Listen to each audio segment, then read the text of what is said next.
Bonjour à tous, vos journaux jouent en ordre dispersé ce matin. On ouvre le bal avec le Figaro qui revient sur la proclamation d'indépendance de la Crimée vis-à-vis des autorités de Kiev. Un pas de plus vers la Russie, explique le quotidien, et ce à 6 jours du référendum d'autodétermination prévu le 16 mars. Un empressement qui ne met pas forcément à l'aise le Kremlin, alors que l'Europe prépare un second train de sanctions contre Moscou. L'envoyé spécial de la Croix raconte lui comment le pouvoir pro-russe étouffe la contestation en Crimée. Agressions et arrestations se multiplient envers ceux, journalistes compris, qui osent défendre l'attachement à l'Ukraine. La Crimée est en train de devenir une zone de non-droit aux mains de bandes armées, estime Christophe Deloire de Reporters sans frontières.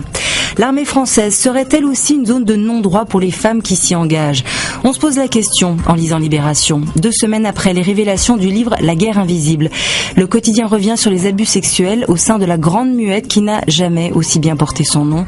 Les victimes sont en effet mutées ou renvoyées alors que leurs agresseurs restent en poste, protégés par leurs supérieurs, au nom de l'esprit de corps, à condition que le corps soit masculin, écrit François Sergent.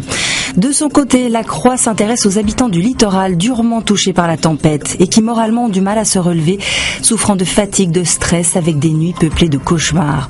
Une tempête, y en aura-t-il une à la tête du gouvernement ? Pas forcément, selon le Figaro, car Hollande se dit prêt à prolonger Jean-Marc Ayrault, peut-être parce qu'aucune autre solution satisfaisante ne s'offre à lui en dehors du maintien de l'actuel Premier ministre, analyse François-Xavier Bourmeau, qui décline aussi la liste des premiers ministrables. Parmi eux, Laurent Fabius, le ministre des Affaires étrangères à les faveurs de l'opinion, une situation impensable il y a quelques années, écrit Le Monde, un retour en grâce qui n'émeut pas l'intéressé, âgé de 67 ans. Je connais la fragilité de tout cela, je l'ai expérimenté plusieurs fois dans ma vie, déclare celui qui fut voilà 30 ans le plus jeune Premier ministre de France.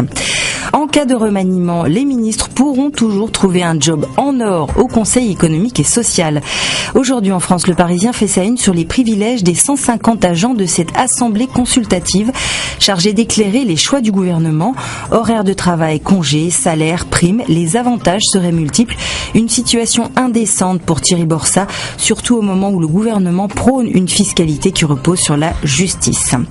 On pourrait résumer cette situation par cette phrase « jeter l'argent par les fenêtres ». Elle fait partie des expressions préférées des Français.